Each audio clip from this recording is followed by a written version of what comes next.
The Boy and the Starfish. One morning, a young boy was walking along a beach.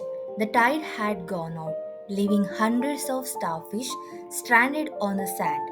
The boy noticed that if they stayed out of the water for too long, they would dry up and die.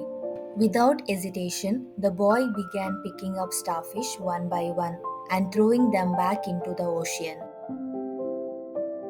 An older man walking along the beach sees the boy and shakes his head.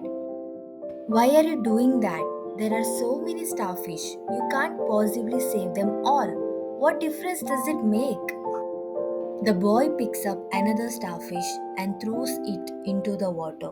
He looks at the man with a smile. It made a difference to that one.